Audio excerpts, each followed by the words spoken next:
तो hello everyone welcome back to my another mini blog. तो ये भिडटी हूँ भाउजर आसबार परदिन भिडियो। तो भाउज सकाळु सकाळु उठी गाधे सारी चौरा पूजा करने को आसिले। बो चौरा पूजा कर सारी गलापर भाउज आसिले चौरा पूजा करने। तो बो ये भाउज आनी घागेरा को पिंधे दौला। बो घागेरा पिंधे सारिबा परे भाउजर स्टार्ट होगा चौरा पूजा। तो चौरा पूजा सारी भाउज आसिले ठाकुर पूजा करने को। तो भाउज एठी ठाकुर पूजा करथिले। तो मु एपट को पळे आसिली सुजी उपमा करने पे। तो एठी भाई पाई हबो बोली बुढ़ा चकुली इच्छा नानी एठी बिरी रु चोपा छड़ौथिला। तो भाउज एठी पूजा सारी घरे समस्त गोतल पड़थिले।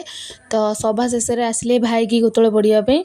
तो गोतल पड़ी सारिला परे तो मु एठी भाई की खाइबा को देइथिली सुजी उपमा। तो भाई एठी बसी खाउथला। तापरे तो बोउ एठी भाउज आनिथिबा जिंस को सब कढ़ा कढ़ी करथिला।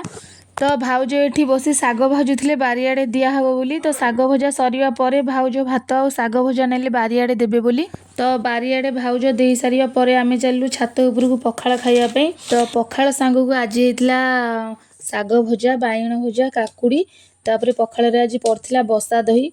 तो खिया पिया सारी तळ को आसिलु। तापरे तळ को आसी मिठा बंटा बंटी काम रे लागि पड़थिलु। तो आग साई पड़िसा रे मिठा बांटी देइथिलु। तापरे बापा बाहरी जाइथिले बंधु घर को मिठा नहीं। आमे एपटे मिठा बंटा बंटी रे व्यस्त भाउज सबटे रोसई रे व्यस्त।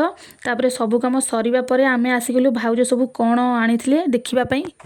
तो भाउज मो पई सुंदर साड़ी टी आनिथिले। तो केमती लागुची साड़ी टी कमेंट सेक्शन रे निश्चिंत जणाइबे।